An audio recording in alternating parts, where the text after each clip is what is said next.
ನಮಸ್ಕಾರ. ವಸುದೇವ ಸುತಂ ದೇವಂ ಕಂಸಚಾಣೂರಮರ್ದನಂ ದೇವಕೀ ಪರಮಾನಂದಂ ಕೃಷ್ಣಂ ವಂದೇ ಜಗದ್ಗುರುಂ. ಧರ್ಮವಾಹಿನಿಯನ್ನು ವೀಕ್ಷಿಸುತ್ತಾ ಇರತಕ್ಕಂತಹ ಎಲ್ಲ ವೀಕ್ಷಕರಿಗೂ ಕೂಡ ಕಾರ್ಯಕ್ರಮಕ್ಕೆ ಸ್ವಾಗತ.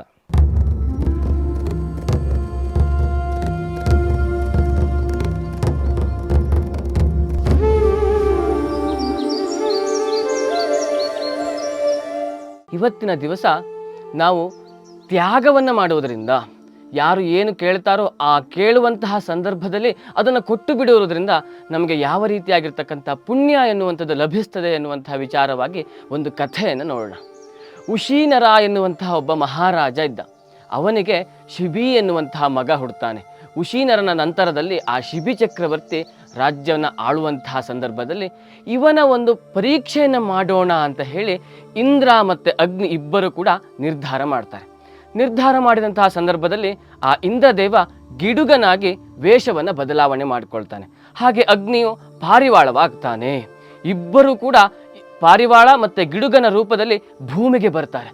ಬಂದಂಥವರು ಪಾರಿವಾಳ ಹಾರ್ಕೊಂಡು ಬರ್ತಾ ಇದೆ, ಗಿಡುಗ ಅದನ್ನು ಬೆನ್ನಟ್ಟಿಕೊಂಡು ಬರ್ತಾ ಇದೆ.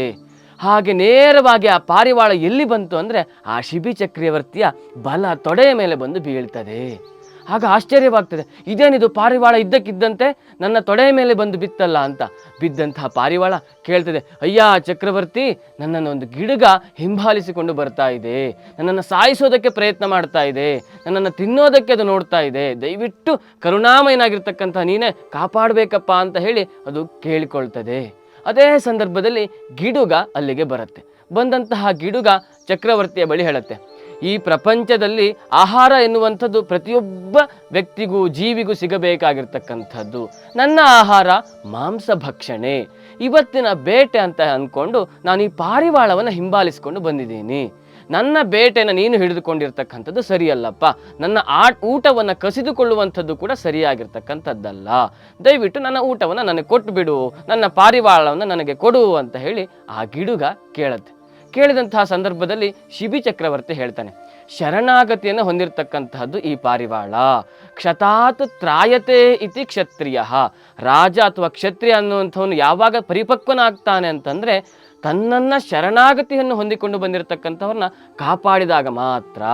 ಇದು ನನ್ನನ್ನು ಶರಣಾಗತಿಯನ್ನು ಮಾಡಿಕೊಂಡು ಬಂದಿದೆ, ಇದು ನನ್ನನ್ನು ಕಾಪಾಡುವಂಥದ್ದು ನನ್ನ ಧರ್ಮ ಅಂತ ಹೇಳಿ ಆ ಶಿಬಿ ಚಕ್ರವರ್ತಿ ಹೇಳ್ತಾನೆ. ಆಗ ಗಿಡುಗ ಆ ಮಾತನ್ನು ಕೇಳೋದಿಲ್ಲ. ಇಲ್ಲಪ್ಪ, ಹಾಗಾದರೆ ನನಗೆ ಊಟ ಇರೋದಿಲ್ಲ, ನಾನು ಆಹಾರ ಇಲ್ಲದೆ ಸತ್ತೋಗ್ಬಿಡ್ತೀನಿ, ಅದು ಸರಿಯಾಗತ್ತಾ ನಿನಗೆ ಅಂತ ಕೇಳಿದಾಗ, ಇಲ್ಲ, ಅದಕ್ಕೊಂದು ವ್ಯವಸ್ಥೆ ಮಾಡೋಣ. ನನ್ನ ಆಸ್ಥಾನದಲ್ಲೇ ಯಾವುದ್ರದ ಒಂದು ಮಾಂಸವನ್ನು ನೀನು ಕೇಳ್ತೀಯೋ ಆ ಮಾಂಸವನ್ನು ನಾನು ಕೊಡ್ತೀನಿ ಅಂತ ಹೇಳಿ ಶಿಬಿ ಹೇಳ್ತಾನೆ. ಇಲ್ಲ, ನನಗೆ ಯಾವುದರ ಮಾಂಸವೂ ಕೂಡ ಬೇಡ, ಪಾರಿವಾಳದ ಮಾಂಸವೇ ನನಗೆ ಬೇಕು ಅಂತ ಕೇಳತ್ತೆ. ಆಗ ಅದು ಬೇಡ, ನನ್ನ ಮಾಂಸವನ್ನೇ ಕೊಡ್ತೀನಿ ಅಂತ ಶಿಬಿ ತನ್ನ ದೇಹದ ತ್ಯಾಗ ಮಾಡುವುದಕ್ಕೆ ಸಿದ್ಧನಾಗ್ತಾನೆ. ಅಂತಹ ಸಂದರ್ಭದಲ್ಲಿ ಆಯಿತು ಅಂತ ಗಿಡುಗ ಒಪ್ಪಿಕೊಳ್ಳುತ್ತೆ. ನೋಡೋಣ, ಇವನ ಪರೀಕ್ಷೆಯನ್ನು ಮಾಡಿಬಿಡೋಣ ಅಂತ ಹೇಳಿ, ಆಯಿತು ನಿನ್ನ ತೊಡೆಯ ಮಾಂಸವನ್ನೇ ನನಗೆ ಕೊಡು, ಆದರೆ ಒಂದು ಷರತ್ತು. ಏನು? ಆ ಒಂದು ಪಾರಿವಾಳ ಎಷ್ಟು ತೂಕದಲ್ಲಿದೆಯೋ ಅಷ್ಟು ತೂಕದ ಮಾಂಸ ನನಗೆ ಬೇಕು ಅಂತ ಕೇಳುತ್ತೆ. ಸರಿ, ತಕ್ಕಡಿಯನ್ನು ತರಿಸ್ತಾರೆ. ಆ ತಕ್ಕಡಿಯಲ್ಲಿ ಮಾಂಸದ ಚೂರನ್ನು ಹಾಕಲಿಕ್ಕೆ ಆರಂಭ ಮಾಡ್ತಾರೆ. ಒಂದು ಕಡೆ ಪಾರಿವಾಳ, ಇನ್ನೊಂದು ಕಡೆ ಆ ಶಿಬಿ ಚಕ್ರವರ್ತಿಯ ಮಾಂಸ. ಆ ಮಾಂಸನ ತೊಡೆಯ ಮಾಂಸವನ್ನು ಕಟ್ ಮಾಡಿ ಅಲ್ಲಿಗೆ ಹಾಕ್ತಾರೆ. ಸಾಕಾಗೋದಿಲ್ಲ. ಆಗ ಪೂರ್ತಿ ಕಾಲನ್ನು ಅಲ್ಲಿ ಹಾಕ್ತಾರೆ, ಆಗಲೂ ಕೂಡ ಸಾಕಾಗೋದಿಲ್ಲ. ಕೈಯನ್ನು ಕಟ್ ಮಾಡಿ ಹಾಕ್ತಾರೆ, ಆಗಲೂ ಕೂಡ ಸಾಕಾಗೋದಿಲ್ಲ. ಕಟ್ಟ ಕಡೆಯಲ್ಲಿ ಇನ್ನೇನು ಮಾಡೋದು? ಶಿಬಿ ಚಕ್ರವರ್ತಿಯೇ ಸ್ವತಃ ಆ ತಕ್ಕಡಿಯಲ್ಲಿ ಕುಳಿತುಕೊಳ್ತಾನೆ.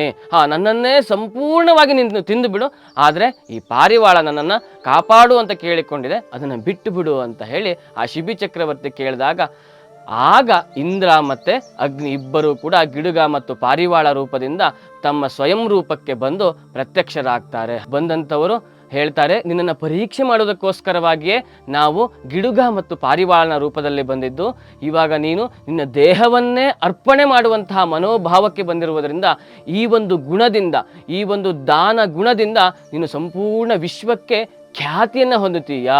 ಹಾಗಾಗೆ ಹೇಳಿರ್ತಕ್ಕಂಥದ್ದು ಶಾಸ್ತ್ರದಲ್ಲಿ ಹುತಂಚ ದತ್ತಂಚ ತಥೈವ ತಿಷ್ಠತಿ. ನಾವು ಯಜ್ಞದಲ್ಲಿ ಸಮರ್ಪಣೆ ಮಾಡಿರ್ತಕ್ಕಂಥದ್ದು ದಾನವಾಗಿ ಬೇರೆಯವರಿಗೆ ಕೊಟ್ಟಿರ್ತಕ್ಕಂಥದ್ದು ಯಾವಾಗಲೂ ಕೂಡ ನಮ್ಮ ಜೊತೆಗೆ ಇರುತ್ತೆ, ಅದು ನಮ್ಮನ್ನು ಕಾಪಾಡುತ್ತೆ. ಈ ವಿಚಾರವನ್ನು ನಾವೆಲ್ಲರೂ ಕೂಡ ಅರ್ಥ ಮಾಡಿಕೊಂಡು ಯಾರು ದೀನರಿರ್ತಾರೆ, ಯಾರು ಬಡವರಿರ್ತಾರೆ, ನಮ್ಮ ಕೈಲಾದಷ್ಟು ಸಹಾಯವನ್ನು ಅವರಿಗೆ ಮಾಡಿ ಕೃತಾರ್ಥರಾಗೋಣ ಅಂತ ಹೇಳಿ ಈ ಕಾರ್ಯಕ್ರಮವನ್ನು ಇಲ್ಲಿಗೆ ಮುಗಿಸ್ತಾ ಇದ್ದೀನಿ. ಧನ್ಯವಾದಗಳು.